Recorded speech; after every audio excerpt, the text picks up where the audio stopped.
There are moments in life when you just know something. No data, no logic, no warning, and yet you knew. Maybe it was a phone call you sensed before it rang, a gut feeling that saved your life, a sudden flash of insight into someone else's thoughts or intentions. We've all had those experiences, but modern society teaches you to dismiss them, chalk it up to coincidence or imagination. But what if I told you that it wasn't a fluke? What if that moment, that knowing, was a glimpse into a part of your consciousness that's always been active, just underutilized? Welcome to the world of remote viewing. What is remote viewing? Remote viewing isn't guesswork. It's not psychic woo. It's a disciplined, replicable method of perceiving distant people, places, or events using nothing but the focused awareness of your own mind.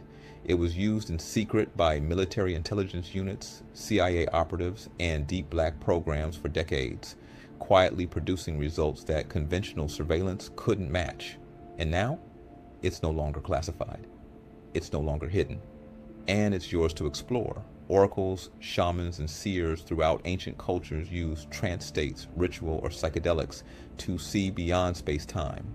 Examples include Delphic oracles, Siberian shamans, Egyptian priest-magicians, and Tibetan or Dzogchen practices involving consciousness projection.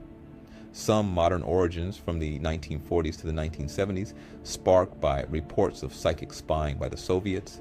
The U.S. became concerned during the Cold War. Scientists and intelligence agencies began formal experiments into ESP, telepathy, and precognition under the umbrella of parapsychology. Number 1, Project Scanate, 1972.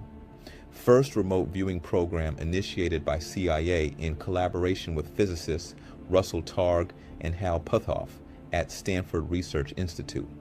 Key early remote viewer, Ingo Swann, who demonstrated striking accuracy in viewing hidden or distant targets. 2 Stargate Project, 1978 to 1995, funded by the Defense Intelligence Agency and Army Intelligence, officially known as Remote Viewing Program for Intelligence Collection. Used to spy on Soviet installations, locate downed aircraft hostages or missing persons. Famous names: Joseph McManigal, Lynn Buchanan, Paul H. Smith, Pat Price.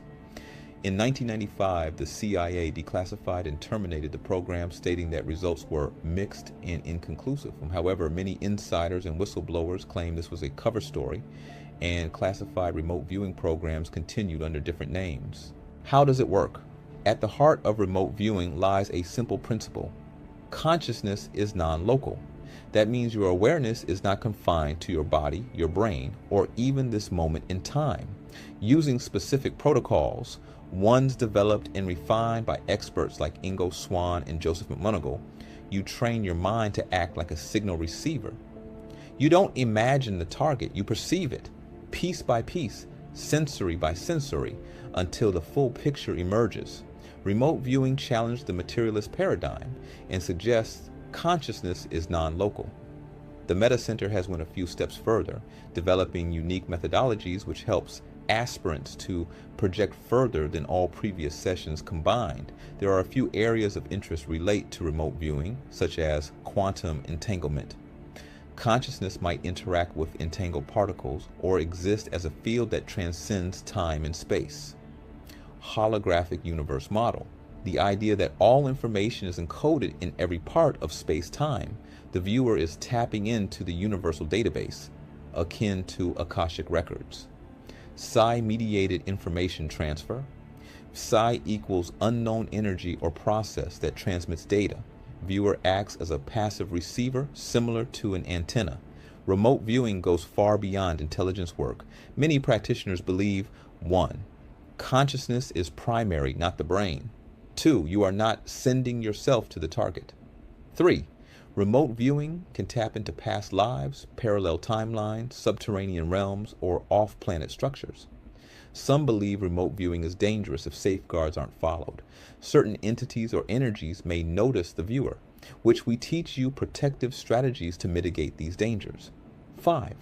Advanced viewers often develop clairvoyance, clairaudience, or remote influencing, changing or affecting the viewed target. Who can learn remote viewing? Anyone can learn, but results vary. Training requires discipline, neutrality, journaling, and mental clarity. Programs now taught publicly here at the Meta Center, which takes an advanced approach, which is quite simple to implement for amazing results. Of course, we're not just talking about skill here. We're talking about navigating the unseen.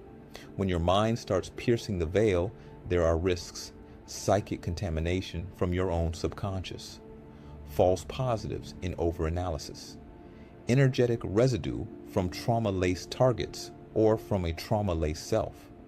And yes, interference from forces that don't want to be seen.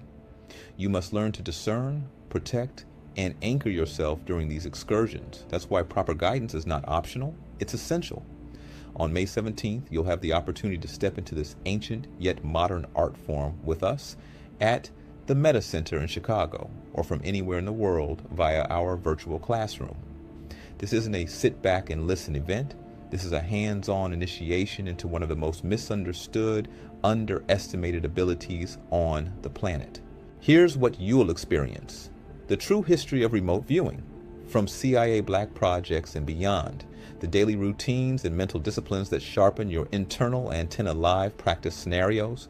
You'll test your skills in real-time targeting techniques, feedback loops, and how to validate accuracy, how to protect your field from psychic overload or contamination, techniques for brainwave alignment to access deeper states of consciousness, and much more.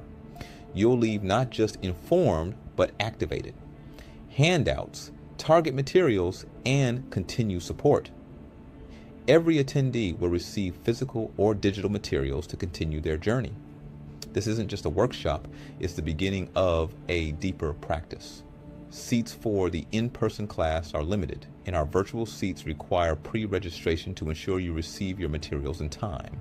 The link can be found in the description below or within the bio, depending upon what platform that you see this on. Ready to see with more than your eyes? If you've been sensing that your mind was built for more than programming, more than distraction, more than daily grind, then I believe you were meant to read this, and I believe you're meant to be there. Register now, step beyond the limits, and learn to see again for the first time. Visit metacenterchicago.com to secure your seat. I'll see you there.